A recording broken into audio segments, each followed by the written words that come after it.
everyone. I'm Allison. Thank you for joining me for Where I'm From 124 with Joelle. What have you been reading? I read Rainbow Rowell's Scattered Showers, which is a short story collection. I really enjoyed the one called If Fates Allow. It was kind of one about COVID. It really spoke to me. And sometimes the COVID stuff is hit or miss, but I enjoyed that. And if you're a fan of hers, you'd probably like it because Hello, Joelle. How are you? Hi, Allison. I'm fine. How I'm are you? good. It's morning here, so I'm just starting my day. And you are outside London? Where are you? Yeah, I'm just south of London in a town called close to a town called Guildford. And Okay. yes, it's the sun has set. It's 5 p.m. Yes. It sets really early there. I was there once in December, and I was like, "Oh no, it's dark, and it's 3:30 or something." I don't know. Like it felt just really too early The for me. days are really Yeah. short. But Yes, the beauty of working from home is I get some walks during the day, and I think that helps a lot for sure. to see some sun. Yes, I agree. Getting outside is so important always, but when the days are short, Yeah, especially. So, um, so did you want to discuss anything or did you just want to launch into it? we can launch into it. It's All good. right. Nice to meet you after I know. all this time. It's funny how time passes Yeah, quickly. I feel like more and more. It's amazing. yeah. All Oh, right. do I just start? You just Oh, start okay, whenever sorry. you're ready. Okay, great. So here's my poem, Where I'm From. I'm from leather buckle shoes, knee-high socks, and navy blue woolen coat, smiling at the door on my first day of school, a street in Paris, 1976. I'm from Lebanon before the war, Beirut by the sea, a place I don't remember and we don't talk about. I'm from the Egyptian words my parents spoke in private while I listened to their voweled melody, deciphering their meaning like an ancient code. I'm from my first friends, Christopher and Sibyl, breathless chases through the city garden, 15 minutes of pure abandon between lessons. Tag, you're it. I'm from Ken and Barbie, my American parents brought to life. Our house a single-story home in an unnamed suburb. Every night I design my room with white laminate furniture. I'm from blue jeans and matching jacket, the English words I sound in my head. The first breath of air at JFK Airport, the scent so new it transports me.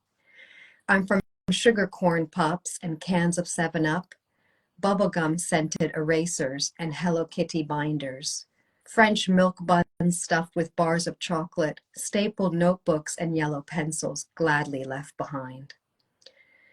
I'm from plush carpets and pastel fabric walls, our apartment on Fifth Avenue, where I welcome my tiny baby sister. At night, city lights shine like a million promises, and though it's the first place I call home, something takes me back. Goodbyes left unsaid to ancestors and continents unknown. Beautiful. Yeah, Thank you. you covered so much ground and I'm amazed at how much ground one can cover in such a short poem and you really did continents obviously and time and experiences and your ancestors and where they're from too and it was really beautiful. So Oh, thank you. Yeah, I mean, where am I from? yeah. At some point, it felt like a trick Yeah. question It is, in I my think, case. for a lot of people, especially whove moved quite a bit. Like, Mm, what does that mean? And how do you distill it? Can you distill it? Do you yeah. want to? Because I think we've felt sort of the pressure to do that over time. And then I feel like now people are doing that less where they're okay with a complicated answer, But Yeah. No, that's a good point. where that wasn't always the case, Mm, felt like, oh, well, I'm from New York or Paris or Beirut or whatever you felt. And I want to, I was racking my brain for, because I've heard things about Beirut before the war and how beautiful it was and how cosmopolitan. And I was racking my brain for something I saw that went back and that was about Beirut before the war, and I can't remember now. But I was so grateful that something even existed to, because I feel like it's disappearing. I mean, it's not even Yeah. where I'm from in any way, shape, or form, but I just feel like it's something that, oh, I don't even know if people know anymore. Yeah. No, I don't know, as the poem says, Mm-hmm. but my parents would Mm-hmm. have, and other ancestors. So Mm-hmm. it feels like it's from that time. And then Mm-hmm. I could have talked more about, the circumstances of our leaving that are more tied to the war, Right. but I chose to Right. focus on the time before. Understandably. But it was Yeah. just like, oh, even hearing it, and it's just how much the world changes Yeah. Yeah. and how we think something is solid and it's not. Yeah. Yeah. It reminds me of the opening of Trevor Noah's Mm. latest Netflix He's wonderful. show. I mean, the show that I've seen Yeah. on Netflix about how he loves waking up every day in America because it's changing. So, Yes. Um, but we'll leave it there. yeah. So, what was your experience like writing it? Did you, I don't know, were you torn between things to say, or what I did you was go through? torn. Yeah, what to include, what not Mm-hmm. to include, what slant to take, and how it could. Probably could have written several pages of this where I'm from, and I thought, no, somewhere I need to I need to end. So yeah, no, it was. I think, as I mentioned to you, is more challenging than I expected. I don't write, in this Mm-hmm. form normally. Right. So just figuring out how to encapsulate a feeling. And so I tested it out on my husband. I was like, "Do you get what this is about?" Because Oh, I don't know. I've written it, but yeah. so but yeah, no. So it took many Mm-hmm. many many drafts. Mm-hmm. And was that enjoyable for you, or was it arduous, or what did it feel like? It depends on what stage of the writing Mm-hmm. process. I think in the beginning, I love those first, just like throws, like think of it as like Mm-hmm. sketching on a blank canvas and Sure. just throwing words out there and then being like, why the heck did I say that? Mm-hmm. Or where am I going with this? Or going in a Mm-hmm. completely different tangent that has nothing to do with the poem. But so I enjoyed that. And then I think the editing, like any piece, is arduous. Mm-hmm.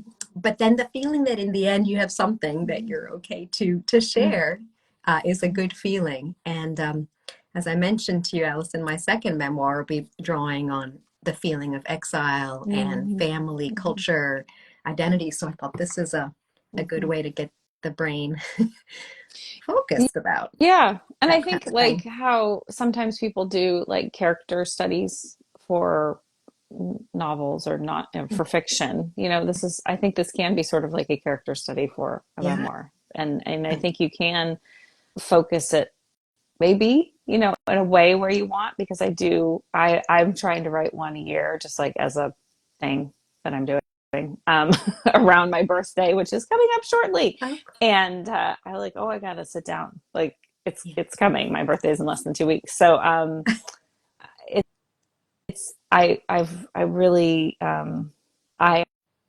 am always surprised by the things that surface. Mm, Like they're there, but it's just the way, I don't know. I find it really powerful, and it's good at excavating details, and it's fun. yeah. It, And then not to stress too much about making it perfect, because I've been doing one every year. So I just get to have fun and be like, oh yeah, I remember that. Picking hibiscus and sucking the nectar out. We yeah. did that. And I take it you don't normally write poetry, or is it No, something you've gotten into? no. Yeah, Um, just this one. yep. I Okay, mean, I've perfect. written some other ones like in workshops that are Yeah, similar, where it's like, oh, let's try this, and I think for me it is mostly about just sort of sinking my toes into the sand of memory, kind of. yeah, It's like, oh, oh yeah, this, and I think listening to these poems and then doing some myself, it's changed my writing for sure. I am much more in touch with details, and I think I understood intellectually how important they are, but now I understand it's more, I don't know, it's like in me more. It's more embodied. interesting. Like because I will find myself, I was actually thinking about this weekend, that I will find myself attaching to certain details in someone's poem, Mm. not because they're the best ones or the most evocative ones or whatever, but because they Yeah. just speak to me because of Yeah. my experiences. And that's true of our readers. We can't imagine what, so we just kind of, you know, we got to spin an engaging yarn. Yeah. Like there's got to be a lot to grasp onto because, of course, Ken and Barbie are big for me. So whenever I hear Ken and not just because of the Yeah. movie, although the movie was an amazing validation of a relationship that was formative for me. I had a lot of Barbies, Joelle. Like I did not like dolls. Somewhere Interesting. in my brain, I was like, they're training to be a mother. Like I don't want a baby. Why would I want a baby? I'm a baby. What? So all of my focus was Barbie, and I had my favorites, and I had the house and the pool, and I mean, I was really into it. So You're whenever anyone brings up Barbies, I'm like, and then the Beirut thing, and then so the chocolate and the French milk bun, was that food at your French school, or was that something that was packed for It you? was just something I remember enjoying in Paris. Okay. And it's something like very particular to like put a bar of chocolate in Mm-hmm. bread and eat it as a snack. But So I was like, oh, French. I'm so French. But I was so happy. I can't tell you how happy I was to leave Paris. At least in Mm, my mind, I was like, I'm done with that. Like, I'm really? in New York, Yeah. yes, absolutely. I was, in New York, my sister, because she was born in Mm-hmm. New York. I was Mm-hmm. not. So there was a lot going on in that move. I was nine Mm. years old. Oh It's not in the wow. poem, but I was 9 years old when the Wow. move happened. And I had a totally idealized vision or an experience, not just a vision of being in the US in the 70s and 80s. Like for me, it was like, It was I very don't want to be anywhere else. powerful. The American myth, like, that's Yeah. in media, and I mean, And this sort it of. was real. I Mm. mean, like we didn't have 7 Up in Paris.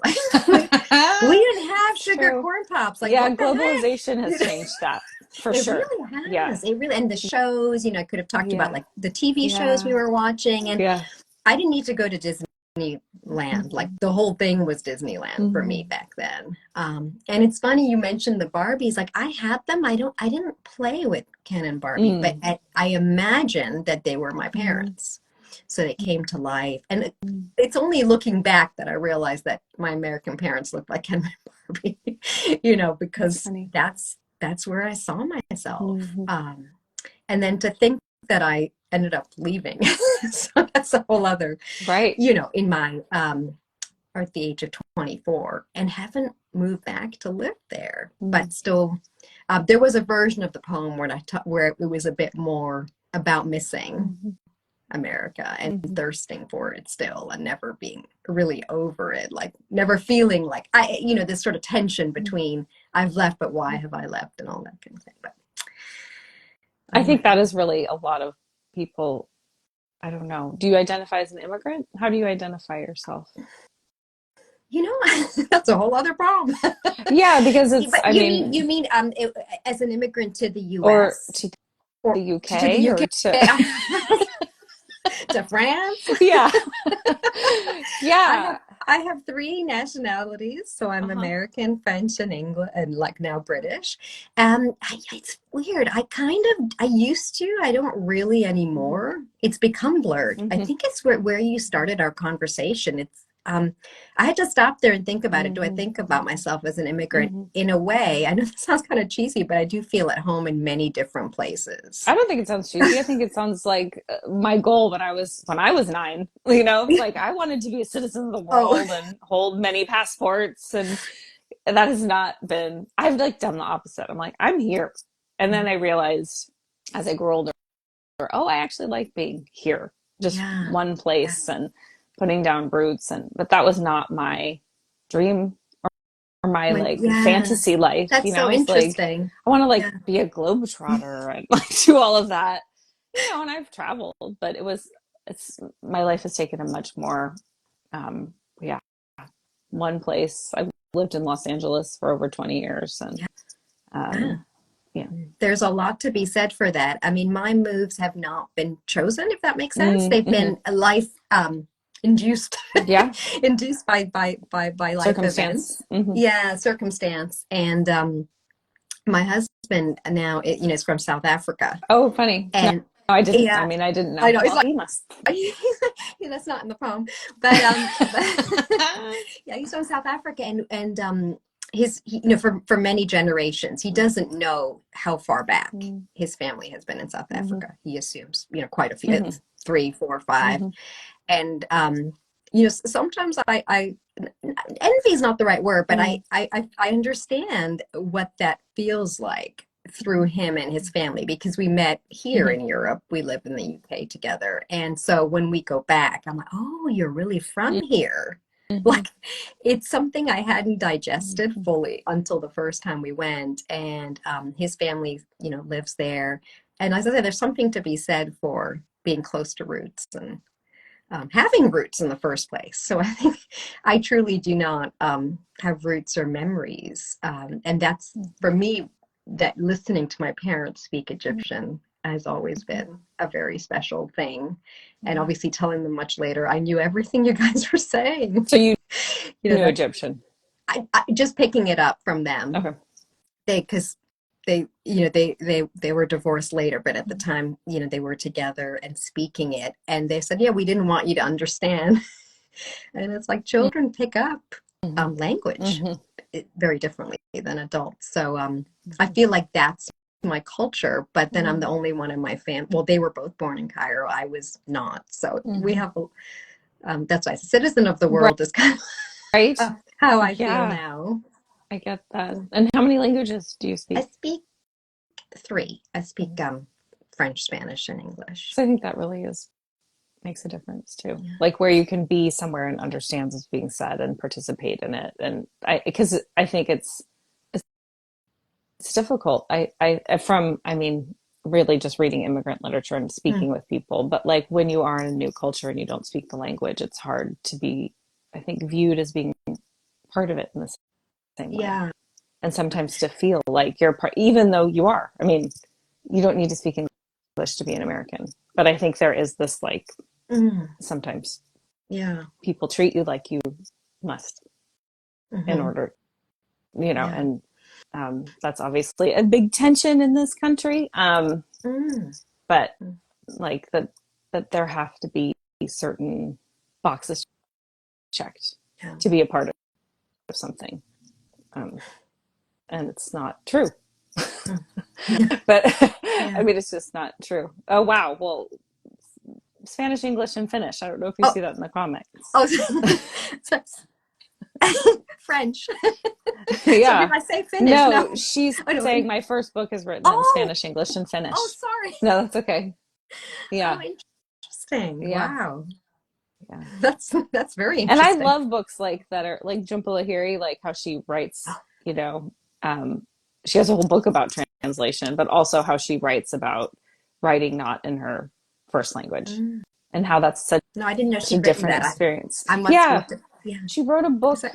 She learned Italian. Like, I mean, it was a Oh, whole like yes. for her language is a huge part of how she expresses herself. And so just kind of talking about that, writing about that, I find it really interesting, even though I just speak English. I've taken other languages, but I would never say that I speak them. Mm. Um, so that was part of my young fantasy, being Yeah. a polyglot, traveling the world. It's funny, our young Mm-hmm. fantasies. That is Yeah. a whole other worth a Yeah. And poem.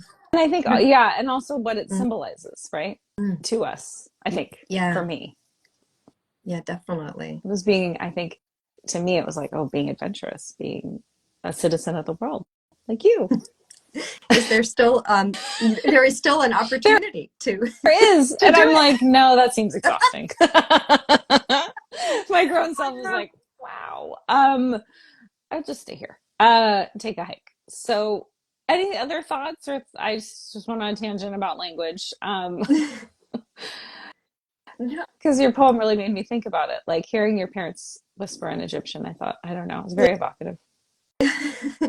Yeah, no, I mean, just yeah, I think it's I really thought the poem was a good way to step into different thoughts, memories.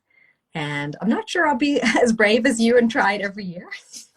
I But don't know if it's brave. It's more just like, I'm just curious. I'm writing a lot too about my young life, so it's very tied into that. And I don't know, it's just kind of interesting to see what bubbles up I and did have what a question feels. for Yeah, you. Where do you read do you read your poems? I have here, yeah, by Okay. myself. I just read them. I just show up, and I was actually thinking this year I was going to do a little like, here's the story behind it. Here we are at 124, like, and just read my Oh, next great. one. And yeah, I just read it by myself.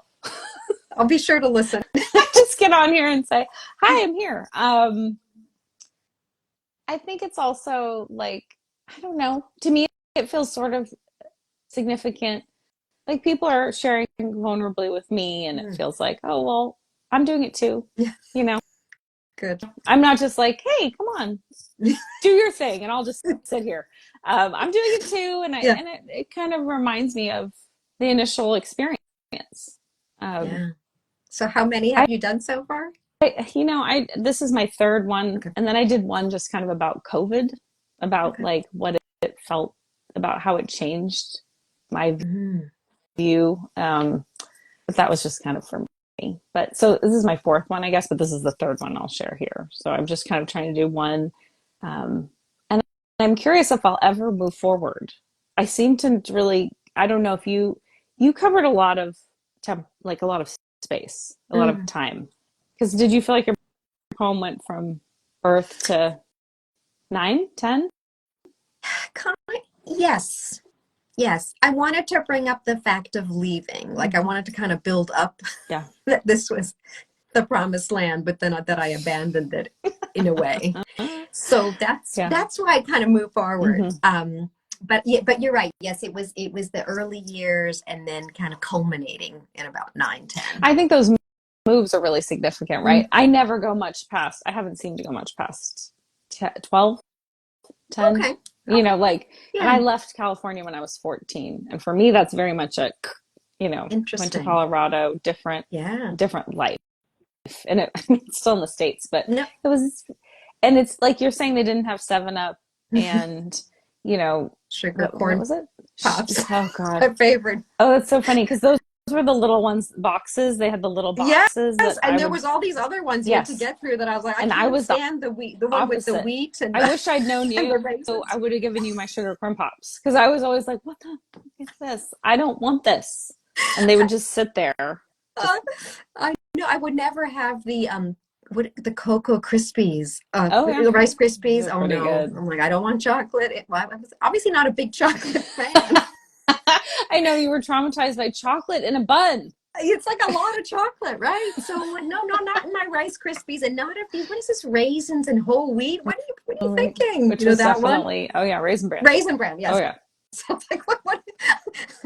That was in our Yeah. house by the So box because that was the healthy, yeah. like that's what we got. So those little boxes were for special. So one more question about chocolate. So you had Nutella growing up or no? In I did France? not. Okay. No, I think it was there, Hmm. but it was like a major treat. So I don't know if Okay. other kids, I know of kids who now have it for breakfast Hmm. or more recently, Absolutely. but I'm like, who are you? but That was not my family at all. We were very healthy. you So were very so healthy. we So we weren't only healthy in this back then. I feel like we were healthy in the set. We didn't eat that much. Like, I mean, we did eat. Sorry, that sounds like that came out wrong. But we didn't eat huge quantities. oh yeah. There was like specific things, and candy was like very Hmm. special. Special But treat. in France, in Paris, yeah, there was only these. They were called carambar, Hmm. kind of these like they were about like 2 inches long, kind of caramel candies, and you Hmm. got them for as a treat, but not regularly. But then Yeah. we ate jam, like there was jam and I butter. was Like, just because I was thinking about globalization and how Nutella is yeah. everywhere now. Everyone knows what Mm, Nutella is pretty much. yeah. But I never had it until I went to Europe when I was like Did 19. And I was you like, like it? yes, Oh, see, I see, did. But as too. a treat, not Yeah. as breakfast. Like, I mean, I love chocolate hazelnut. I was sort of like blown away by all the chocolate hazelnut things that were happening in Europe, period. I was like, this is my, boccia in Italy. I never had that. Now you can get that everywhere. Yeah, Like just that's true. and how that really felt like an experience of a place, Mm. like having I mean, there still are things like that. You have to go to a specialty store to get it, but some things have gone. Like Inca Cola, I think you really have to want to go get some Inca Cola. They're not going to get that Where anywhere. is that? Peru. Oh, it's in Peru. Oh, okay. Yeah. And I don't think you're going to get that except if you like really are making a Yes, point but of getting it. yeah, So, specific yeah. store. During the pandemic, I did look up things. I'm like, where do I Yeah. get, Yeah. a Food specific became thing? so important. I mean, It did. it's very important to us. We love Yeah, food. We just love it. But yeah, then you're like, how do I treat myself? I need something special to yeah, yeah. make it Yeah, through we this learned week. to make, Indian curries at home. We're like, we Oh yeah. can't take our Mm-hmm. bland cuisine anymore. Like, what Uh-huh. is going on? We need to up our game here. That wasn't me. I take credit, but that was my husband with the spices and the stuff. I'm like, That's good. so It's important. I it mean, I is. really. Oh, there's my dog. Well, this was such a pleasure, Joelle, and I'm excited for you and your next memoir. And would you like to tell us a little about your first memoir? Because it seems like it's related to a lot of these things we've been talking about. Yeah, sure. So my first memoir is called The Secret Practice, 18 Years on the Dark Side of Yoga. It was published last August 23. It was 5 years in the making in terms of the writing, but it's about talk about long time periods. Mm-hmm. It covers a controlling relationship that I was in, that I got into as what I now think of as a youngster at 22. Yeah. And it ends when I left the relationship at 40. And it's Wow. got themes of deception, manipulation, and abuse around spirituality. So, I'm so yeah, that's sorry you went through that, Joelle, but I am grateful you got out because thank you. some people don't, and it's just Yeah, it's a tragedy. yeah, So, and I'm glad you're writing about it because I think it's happening more than we would like to think it's happening. yeah, exactly. That's one of the reasons I wrote about it. It's also such a shocking story that I feel like if I don't tell people that I went through this, it's one of these things that's hard to Mm-hmm. believe, hard to look back on. Mm-hmm. But I personally think that, things happen when you're younger, influenced, and Yeah. whatever vulnerability that I had. Mm-hmm. So yeah, I'm still talking about the theme Mm-hmm. and trying to write about it in different ways, because I Mm-hmm. do think it happens, and as you say, it can leave very long lasting Yeah. And also effects. then the unpacking of that and Mm, the healing. I think, it's the yeah. ongoing. So, And I didn't go in that first book. I touched upon family movements. Some of it's in there. mhm. You find out I'm Lebanese. Stuff like that is in there. But so I didn't ignore it. But I had made. You talk about writing choices. I made there's a lot Mhm. more that, and then I'd like to, as you say, unpack and talk about in the second one, Yeah. and that goes further back in Mhm. time than Well, that first congratulations. event. It's a huge accomplishment writing and publishing a book. Like it's a very big deal. So, Thank you so much. yes. Thank you. I appreciate it. Yeah. I'm still getting used to the idea that it's out there, but I thank you. yeah. Yeah, It's a lot. for Yeah. sure. Well, thank you so much for your time and your poem and your conversation, Joelle. I really appreciate it. Same. Thank you so much for the opportunity, Okay. Allison. It was great. Bye. Bye.